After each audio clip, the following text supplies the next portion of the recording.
Well, one of the many changes announced earlier today by Dr. Bonnie Henry has to do with adult group fitness activities. Indoor adult group fitness activities of any time have also been put on hold until at least April 19th.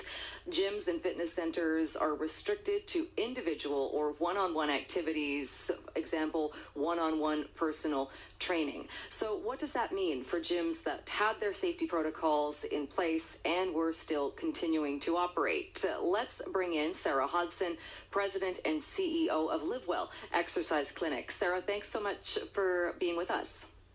Hi, Jill. Nice to be on again. What is your response to this restriction and what that means for indoor fitness? Yeah, I think we're seeing a rollback here back to the fitness orders that we saw back in November 2020. And so really, if we look at our provincial fitness orders in three different phases, we have, the individual fitness, which is what we're talking about today. Then we have low-intensity group fitness, and then we have high-intensity group fitness. And when we talk about group fitness, we're talking about a group of people doing the same activity at the same time. So we want to think of, activities like spinning and yoga, and those are typically the what we would classify as group fitness. And really what we're seeing today is a rollback to where we were in November 2020, saying that people who are going about their fitness program individually, not all doing the same thing at the same time is the safest. And as a representative for British Columbia with the Fitness Industry Council of Canada, I work really closely with Carl Ulmer from the Club 16 Trevor Linden Fitness Group. We lead over 100 fitness facilities in the province on our safety measures in fitness facilities, and we work with the provincial government to make sure that we understand these and can operationalize them in our facilities. And so really what we're seeing today is just a revisiting of where we were before Christmas. What does that mean for the fitness facilities, though, and as far as they're continuing to operate and continuing to stay in business? Mm-hmm.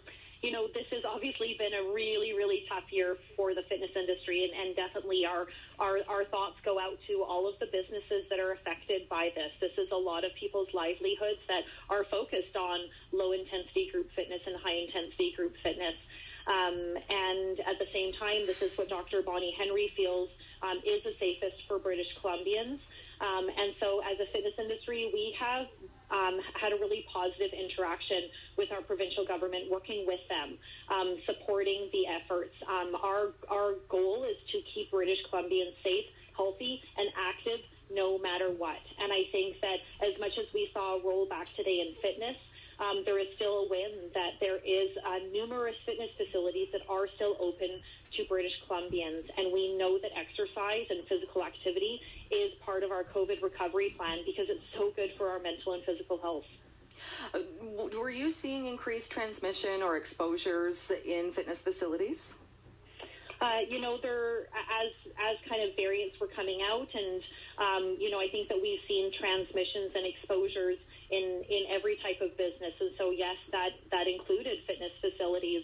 And I think that, again, when we are looking at participating in fitness, there's a really good checklist that we can go through as a consumer even to say, is this the type of facility that I feel the safest at? I think the number one thing is, are we wearing masks? I know that wearing masks can feel uncomfortable during exercise at times, but it is the safest choice, and it is the safest choice for our fellow fitness community. So looking for a facility that has a masks at all times policy, as well as facilities that have pre-bookings, facilities that are looking at crowd control, facilities where you're not showing up with numerous people all kind of mingling outside, people who are really looking at crowd control. People are saying we're only going to limit to this number of people at this amount of time. Those are really, really key strategies, as well as looking around. Is the facility being cleaned on an ongoing basis? Are members cleaning their equipment before and after exercise? And these seem like very, very basic components of a safety plan, but these are the things that we have to look for as a consumer in the fitness industry. Were people wearing masks a lot? Even just from walking by fitness facilities, I would often see people lined up outside wearing masks, but not actually wearing them while inside, whether it's on a treadmill or using equipment. Was there a buy-in, do you think, for people to keep the masks on? Yeah. At the Fitness Industry Council of Canada, specifically here in BC, we made an alliance and a pledge that for our members, being about 100 facilities across BC, that we would have a masks at all time mandate. And the reason for that, and I know that during high-intensity fitness, again, it can be uncomfortable, but we know that it is the safest choice. And it is a really hard thing to also go into a facility and say, well, what kind of fitness are you doing? Should you be wearing a mask? How do we kind of police that? How do we oversee that so that we can be successful and make our facilities open to as many people as possible? So we believe that the safest route is to say a masks at all time policy is the best policy right now in fitness facilities.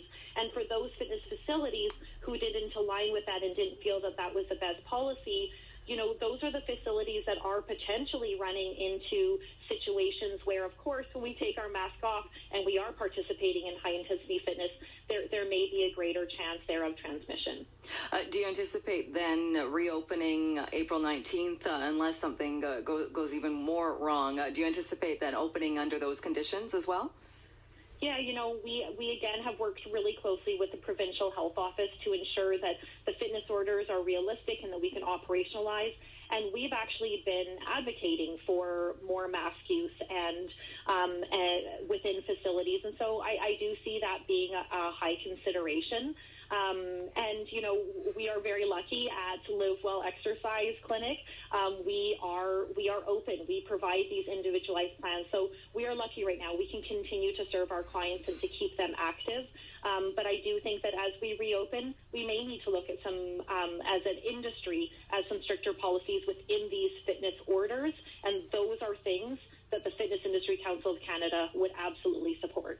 All right, Sarah, we'll leave it there for today. Thanks so much for joining us. Busy Thanks, day. Jill. Take care. Bye. That is Sara Hodson, President and CEO of the Live Well Exercise.